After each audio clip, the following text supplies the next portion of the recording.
नमस्कार, मैं अमित और आप देख रहे हैं आंखें न्यूज 24।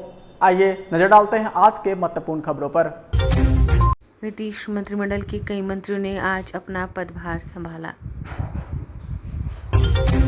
उप मुख्यमंत्री विजय सिन्हा ने कहा, राजद परिवारवाद और वंशवाद की है पार्टी। लवली आनंद ने जदयू की सदस्यता ग्रहण की। राजद के भाई वीरेंद्र का दावा, भाजपा नहीं जीत पाएगी 10 से ज्यादा सीट। और लोकसभा चुनाव और होली के मद्देनजर अररिया में फ्लैग मार्च। अब खबरें विस्तार से। इस खबर के प्रायोजक हैं Lohianagar mount Carmel high school, Gyansthali high school और LMC कम्युनिकेशन। नीतीश मंत्रिमंडल के विस्तार में बने नए मंत्रियों ने आज अपना पदभार ग्रहण किया। राज्य से भूमि सुधार मंत्री दिलीप जायसवाल ने पद ग्रहण किया और कहा कि जमीन से जुड़े हुए मामलों में पारदर्शिता रूप लाने का काम किया जाएगा। उन्होंने कहा, भूमि विवाद मामले को देखते हुए निश्चित तौर पर उसमें पारदर्शिता लाने की जरूरत है। हमारी कोशिश है, पार्टी और मुख्यमंत्री ने जो हम पर विश्वास जताया है, हम उस पर खरे उतरें।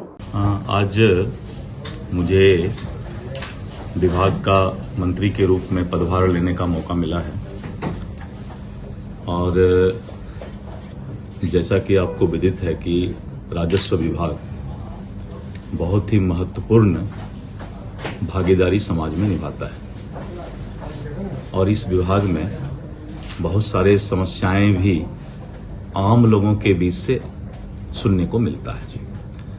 मुझे पूरा विश्वास है कि जो जिम्मेवारी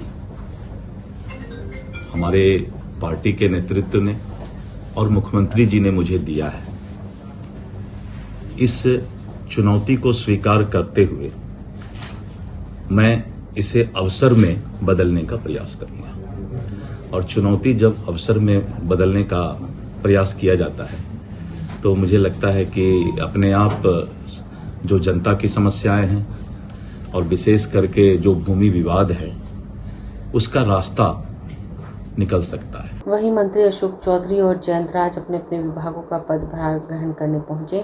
दोनों एक दूसरे के विभागों को पदभार ग्रहण करवाया गया। जो पहले ग्रामीण कार्य मंत्री थे, जयंतराज व अशोक चौधरी को विभाग का पदभार ग्रहण करवाए। वहीं भवन निर्माण मंत्री अशोक चौधरी ने जयंतराज को अपने विभाग का पदभार ग्रहण करवाया।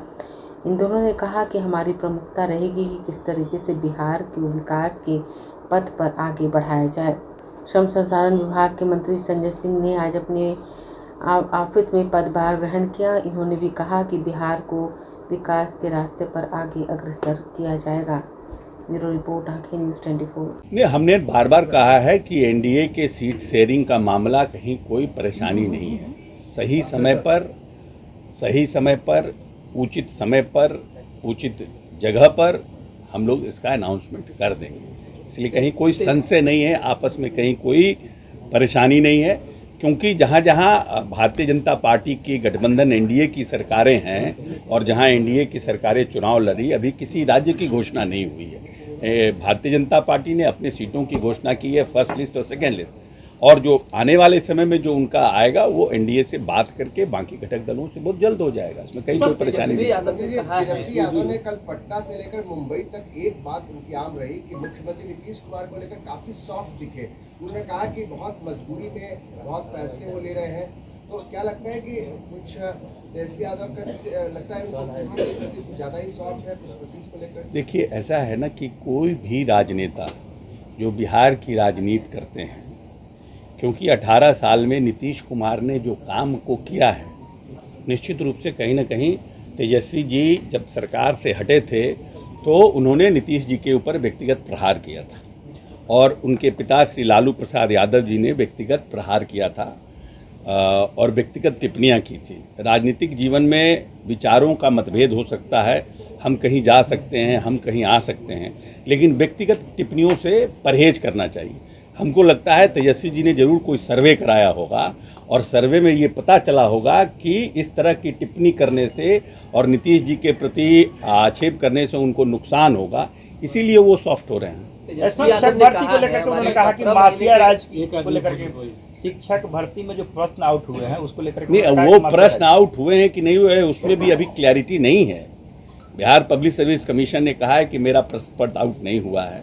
मान लीजिए किसी ने कंप्लेन किया, उस पर जो जांच हो रही है उसमें तो लेट एवरीथिंग कम्स आउट। और हम लोग तो जिस पॉलिटिकल पार्टी के राजपाट में बीपीएससी के अध्यक्ष जेल गए, जिनके ऊपर बार बार मुकदमा हुआ, कितने बार पेपर लीक हुआ, उनको इन सब चीज़ों पर टिप्पणी करना उचित है। हमारी सरकार, नीतीश जी की जो सरकार है, उन्होंने इस 18 साल में हमेशा से ट्रांसपेरेंट, निष्पक्ष और पारदर्शी सिलेक्शन करने का काम किया। हमने पार्ट 1, पार्ट 2 जो टीचर बहाली की हुई है उसमें भी हमने पारदर्शिता रखा है और पार्ट 3 में भी पूरी तरह से हम पारदर्शिता रखें। सर, इलेक्ट्रल बॉन्ड जो 10 करोड़ का जेडीयू को मिला, हल्फनामे में आप लोगों ने दिया कि निर्माण विभाग की जिम्मेदारी मिली है। इसके पूर्व में ये जिम्मेदारी बड़े भाई अशोक चौधरी जी के पास में था और जब से माननीय मुख्यमंत्री नीतीश कुमार जी नेता बने हैं बिहार के 2005 से, तब से बिहार में खास करके भवन के क्षेत्र में बहुत ज़्यादा काम हुआ है। एक से एक बड़ा बिल्डिंग यहाँ पे बना है और आने वाले समय में जो भी बिल्डिंग बना हुआ है उसका भी मेंटेनेंस हम लोगों को करना है और जो नया बिल्डिंग भी हम लोगों को जो बनाना है, जो अन्य विभागों का, ये तो चूँकि मदर विभाग है, सभी विभागों का जो है वो भवन ये बनाता है विभाग, तो हम लोग आगे जो भी इस विभाग का रूपरेखा पहले से तैयार है, उस रूपरेखा को आगे बढ़ाने का काम करेंगे। क्योंकि नेता का तो एक रूप, हम लोग के जो नेता हैं नीतीश कुमार जी, उनका एक रूपरेखा तैयार है, उस तैयार रूपरेखा को आगे बढ़ाने का हम लोग काम करेंगे। बिहार के उप मुख्यमंत्री विजय सिन्हा ने कहा है कि लोकतंत्र का महापर्व शुरू हो चुका है और लोकतंत्र के महापर्व में जाति और धर्म की बात करने वाले लोगों को लोकतंत्र में विश्वास नहीं है। जनता के विश्वास को जीत कर आने वाले लोगों का विश्वास है कि किसी भी धर्म पर, किसी भी जाति पर प्रश्न करना उनकी सोच को दर्शाता है, उनकी मानसिकता को दर्शाता है। ऐसे लोग लोकतंत्र के हितैषी नहीं हैं, किसी भी संवैधानिक पद के योग्य नहीं हैं। विजय सिन्हा ने कहा कि समय पर होगा सीटों का बंटवारा, सक्षम नेतृत्व निर्णय लेने में हर तरह से सक्षम है और उचित समय पर ही निर्णय होगा। प्रश्न पत्र लीक पर विजय सिन्हा ने कहा कि तेजस्वी यादव नेता प्रतिपक्ष की भूमिका निभाने का प्रयास कर रहे हैं, उनको आवाज़ करते हैं क्या क्या उनके सरकार में हुआ था, कौन कौन सा ड्रामा हुआ था, सिपाही भर्ती घोटाला किनके रीजन में हुआ था, इसका वो जवाब दें। सीएए पर विजय सिन्हा ने कहा कि राष्ट्र के हित में, हर समाज के हित में मां भारती से प्यार रखने वाले सब लोगों को नागरिकता मिलनी चाहिए, इस पर किसी को आपत्ति नहीं होनी चाहिए और आपत्ति करने वाले लोग ऐसे हैं क्या इस समाज के हितैषी नहीं है, यह उनसे जाकर पूछिए। उन्होंने कहा कि लालू जी के सभी परिवार के सदस्य राजनीति में रहने के अधिकारी हैं क्योंकि वो पार्टी ही परिवारवादी और वंशवादी है। उन्होंने कहा कि जनता का जनादेश एनडीए को मिला था, चाचा भतीजा जनता के जनादेश में क्यों नहीं साथ थे। जनता का जनादेश एनडीए को मिला था, पिछले दरवाजे से आकर सत्ता में भागीदारी करने की जो मानसिकता थी, फिर जनता के दबाव में चाचा ने नकार दिया। आज फिर एनडीए की सरकार है, बिहार के अंदर जनादेश के अनुसार सरकार है। लोकतंत्र का महापर्व शुरू हो चुका है और लोकतंत्र के महापर्व में जाति और धर्म की बात करने वाले लोग को लोकतंत्र में विश्वास नहीं है। लोकतंत्र जनता के विश्वास को जीत करके आने वाले लोगों की जामात है और किसी भी धर्म पर, किसी भी तरह का कटाक्ष या किसी भी जाति पर कोई प्रश्न उठाना, ये उनकी सोच को दर्शाता है, उनके मानसिकता को दर्शाता है और ऐसे लोग लोकतंत्र के हितैषी नहीं है और ऐसे लोग किसी भी संवैधानिक पद के योग्य भी नहीं है। सर, सीट शेयरिंग कब तक होने का उम्मीद है सर? बहुत सवाल उठ रहा है। समय पर होगा। सक्षम नेतृत्व निर्णय लेने में हर तरह से सक्षम है और उचित समय पर ये निर्णय हो जाएगा। सर, नाराज चल रहे हैं सर, महागठबंधन के तरफ से ऑफर आ रहा है। तरीके से जो पेपर लीक हुआ उसको लेकर तेजस्वी यादव सवाल खड़े कर रहे हैं, बोल रहे कि 17 महीने में एक भी नहीं हुआ और ये बीजेपी का सरकार आया तो माफिया राज हो गया। तेजस्वी यादव जी नेता प्रतिपक्ष की भूमिका निभाने का प्रयास कर रहे हैं, उनको आभास करा दें कि क्या क्या इनके समय में हुआ था, कौन कौन सा ड्रामा हुआ था। सिपाही भर्ती घोटाला किसके रीजन में था? कई ऐसे मामले उठे थे और कई तरह के नियुक्ति घोटाला का तो सबसे बड़ा मसीहा के रूप में लोग इन्हीं को जान रहा है, इन्हीं के परिवार को। ये क्यों भूल जाते हैं? अरे आप प्रामाणिकता के साथ बताइए कि कौन व्यक्ति इन्वॉल्व है, आपके पास क्या सबूत है? त्वरित कार्रवाई होगी। सरकार एक्शन नहीं ले तब प्रश्न उठाइए। आपने कहा कि एक मंत्री बचा रहे हैं, तो बताइए कौन मंत्री है, क्या प्रमाण है आपके पास?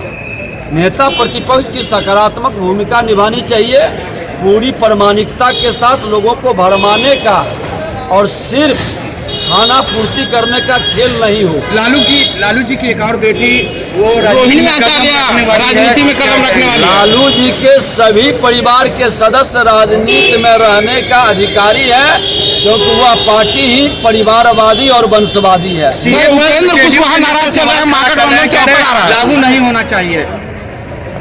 देखिए, राष्ट्र के हित में, हर समाज के हित में और माँ भारती के धरती से प्यार रखने वाले सब लोगों को नागरिकता मिलती है, इस पर किसी को आपत्ति नहीं है। और आपत्ति करने वाले लोग, ऐसे लोग क्या इस समाज के हितैषी नहीं है, ये उनसे पूछिए जाकर। तेजस्वी हैक हुए पर मेरे तो चाचा को ही हैक कर लिए, गारंटी मांग रहे तेजस्वी यादव। जनता का जनादेश एनडीए के साथ मिला था, चचा भतीजा जनता के जनादेश में साथ क्यों नहीं थे? जनता का जनादेश एनडीए को मिला था, पिछले दरवाजे से आकर के सत्ता में भागीदारी करने की जो मानसिकता थी, फिर जनता के दबाव में चचा ने नकार दिया। आज फिर एनडीए की सरकार है, बिहार के अंदर जनादेश के अनुसार सरकार है। आपके सहयोगी जो है वो लगातार नाराज दिख रहे हैं, कैसे उपेंद्र कुशवाहा नाराज है सर, महागठबंधन से ऑफर आ रहा है। कोई एनडीए में नाराज नहीं है, सभी को देश के प्रधानमंत्री नरेंद्र मोदी जी पर विश्वास है और देश के प्रधानमंत्री नरेंद्र मोदी जी के नेतृत्व में चुनाव लड़ने वाले अपने को गौरवान्वित महसूस करते हैं। समाचारों में वक्त हो चुका है एक छोटे से अंतराल का। I am Shalini Singh, principal of Lohiyanagar Mount Carmel School. Here in our school, we give best education and good environment to our students, where they can learn well. We provide here well-equipped lab, well-equipped, well-stocked library. We have here well-trained teacher also. We have a sports playground for cricket, volleyball, football, and also provision for indoor activities. So we have here security system, information and communication technology. So we have all facilities here in our school where students feel comfortable and secure.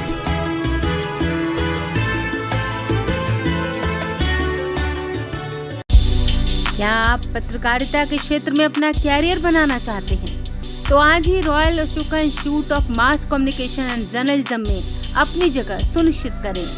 Aryabhata ज्ञान विश्वविद्यालय पटना से मान्यता प्राप्त 100% placement के साथ royal Ashoka institute of mass communication and journalism नामांकन जारी है। हमारा पता है DS/16 गायत्री मंदिर के समीप, कंकड़ बाग, पटना 8,20,000। आप हमें संपर्क भी कर सकते हैं। हमारा मोबाइल नंबर है 9955456122। ब्रेक के बाद आपका फिर से स्वागत है। पूर्व सांसद लवली आनंद ने जेडीयू की सदस्यता ग्रहण कर ली है। जेडीयू सांसद ललन सिंह और विजय चौधरी ने उन्हें सदस्यता की ग्रहण कराई। लवली आनंद ने कहा, बहुत खुशी है, अपने घर में वापस आई हूँ। वहीं आरजेडी पर तंज कसते हुए कहा, वो लोग हमें अपना नहीं समझते, वे लोग हमारे समाज को गाली देते हैं। हम सीएम नीतीश कुमार से प्रभावित होकर नीतीश कुमार के साथ आए हैं। लवली आनंद ने कहा, हम अकेले नहीं आए हैं, पूरा आनंद परिवार आज जदयू में शामिल हुआ है। सीट शेयरिंग पर बोले ललन सिंह की नीतीश कुमार जिसको चाहेंगे उसको चुनाव लड़वाएंगे। ये सभी आज राष्ट्रीय जनता दल से इस्तीफा देकर जनता दल यूनाइटेड में शामिल हुए। अब सभी हृदय से इनका जनता दल परिवार में स्वागत करते हैं। वैसे लड़की की समता पार्टी के काल से भी हम लोग के साथ रही है, समता पार्टी में भी रही है हम लोग के साथ, लेकिन बीच में कुछ रास्ता इधर उधर भटक गई थी, तो हम लोग भी हटके हुए सोच के हम लोग भी सही रास्ता पर ले आए हैं। अब ये भी सही रास्ता पर है, इसलिए भी इनका स्वागत है, इनका अभिनंदन। और आगे पार्टी के नेता उनके कामों के प्रति उनमें आस्था व्यक्त करते हुए उनके विकास के प्रति जो उनकी सोच है, जो उनकी रुचि है, विकास के प्रति जो उनका समर्पण है, विकास के प्रति जो उनका कमिटमेंट है, प्रतिबद्धता है, उन सबों को देखते हुए आज जनता दल युवा परिवार में शामिल हो रही है। इसलिए हम लोग जनता दल युवा परिवार में इनका स्वागत करते हैं, अभिनंदन करते हैं। और इसी के साथ जो जिला अध्यक्ष है ब्रह्मांड जी, उनका भी हम स्वागत अभिनंदन करते हैं। अंशुमन आनंद जी आरजेडी के जिला अध्यक्ष रहे हैं, उनका भी अभिनंदन करते हैं। और अंशुमन आनंद जी भी आज हम लोग के इस जनता दल परिवार में शामिल हुए हैं, उनका भी हम लोग स्वागत और अभिनंदन करते हैं।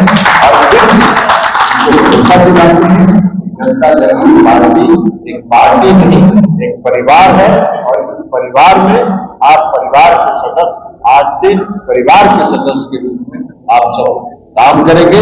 सदस्य के रूप में सब लोग शामिल हुए हैं।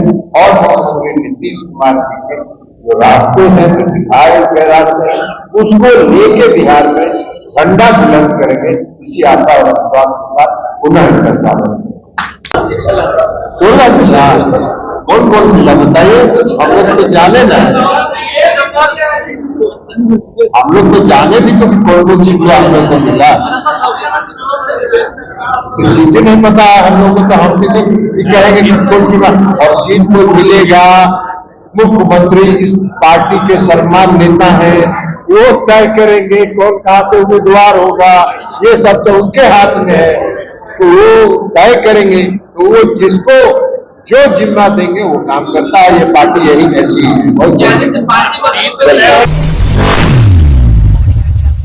राजद के वरिष्ठ नेता भाई वीरेंद्र ने बड़ा बयान दिया। उन्होंने कहा कि इंडी गठबंधन की आज महत्वपूर्ण सीट बंटवारे को लेकर बैठक है। इस बैठक के बाद सीट के बंटवारे की घोषणा हो जाएगी।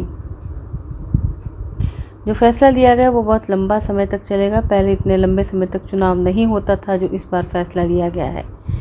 एनडीए में सीट सेटिंग को लेकर कहा आज बैठक है। एनडीए में सब कुछ सही नहीं है।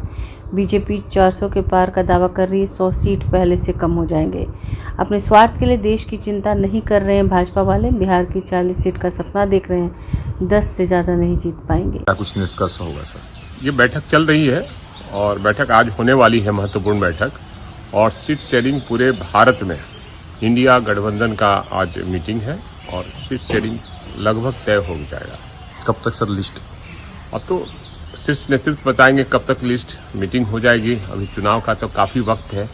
पहले चरण में 4 ही यहाँ पे है, उसके बाद हर चरण में यहाँ पे है और काफ़ी लंबा चुनाव आयोग ने खींचा। हमको लगता है कि पहले ऐसा नहीं होता था। संख्या बढ़ी है वोटरों की, तो संख्या बढ़ी है पुलिस बल का भी, पदाधिकारियों का भी, लेकिन चुनाव कराना चाहिए। 1 माह के अंदर में सारा चुनाव करा जाना चाहिए, उससे पारदर्शिता दिखाई देता है। इससे तो लगता है लंबा 2-2.5 महीना चुनाव होगा, तो हमको लगता है कहीं ना कहीं कुछ है मामला। 39 है जीते हुए हैं पहले से, लेकिन इस बार उनका संख्या 10 से ज़्यादा नहीं होगा।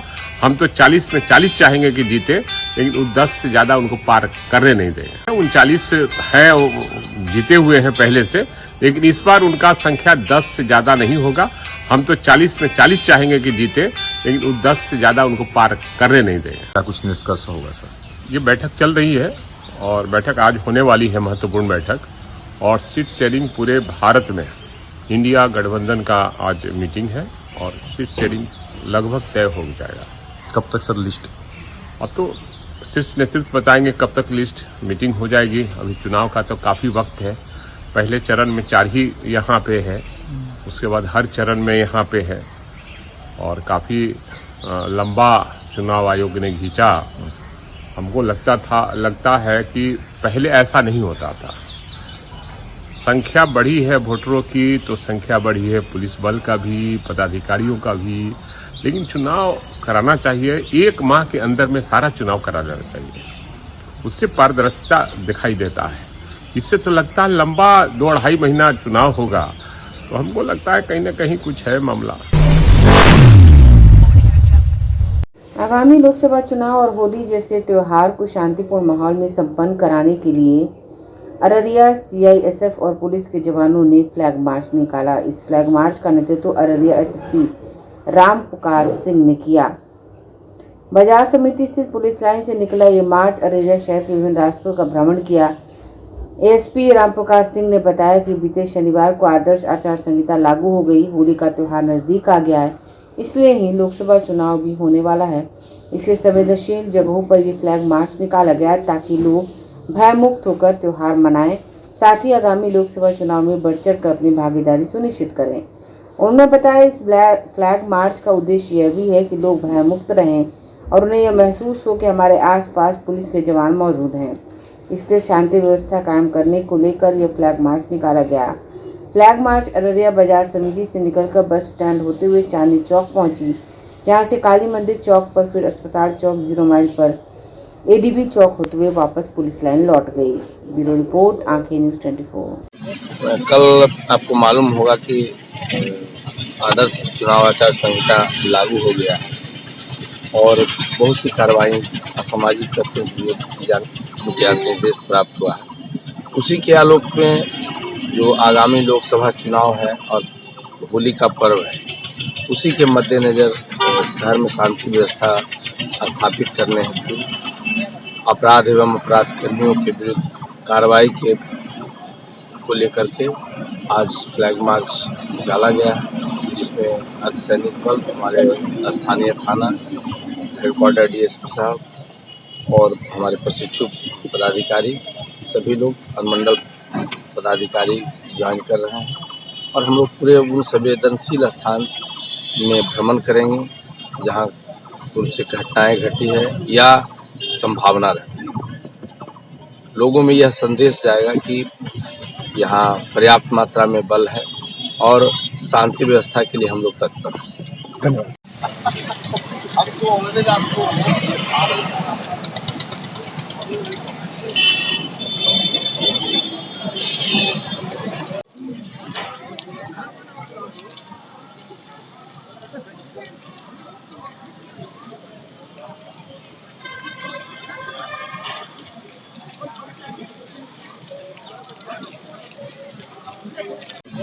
कल आपको मालूम होगा कि आदर्श चुनाव आचार संहिता लागू हो गया है और बहुत सी कार्रवाई असामाजिक तत्वों की मुझे निर्देश प्राप्त हुआ है।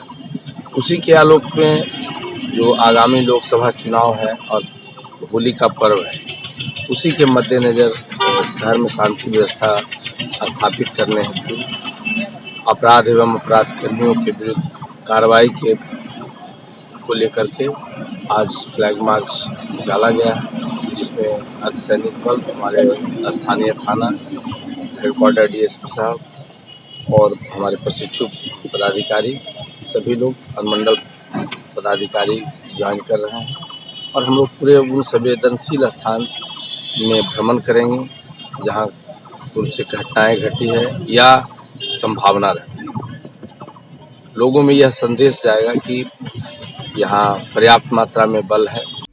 अगर आप भी अपने दुकान, प्रतिष्ठान, school, college, coaching centre, restaurant, cafe का विज्ञापन देना चाहते हैं, वो भी किफ़ायती दर पर, तो आंखें न्यूज़ 24 लेकर आया है आपके लिए एक सुनहरा मौका। आंखें न्यूज़ 24 न्यूज़ पोर्टल की दुनिया में बिहार का सबसे उभरता हुआ चैनल, जहां बिहार झारखंड से जुड़े तमाम बड़ी खबरें देखने को मिलती है। तो देर किस बात की, आज भी जुड़े आंखें न्यूज़ 24 के साथ। संपर्क करें हमारे व्हाट्सएप नंबर 8935876430 पर। क्या आप पत्रकारिता के क्षेत्र में अपना कैरियर बनाना चाहते हैं? तो आज ही royal Ashoka institute of mass communication and journalism में अपनी जगह सुनिश्चित करें। आर्यभट्ट ज्ञान विश्वविद्यालय पटना से मान्यता प्राप्त 100% प्लेसमेंट के साथ royal Ashoka institute of mass communication and journalism. नामांकन जारी है। हमारा पता है DS/16 गायत्री मंदिर के समीप, कंकड़ बाग, पटना 8,20,000। आप हमें संपर्क भी कर सकते हैं। हमारा मोबाइल नंबर है 9955456126।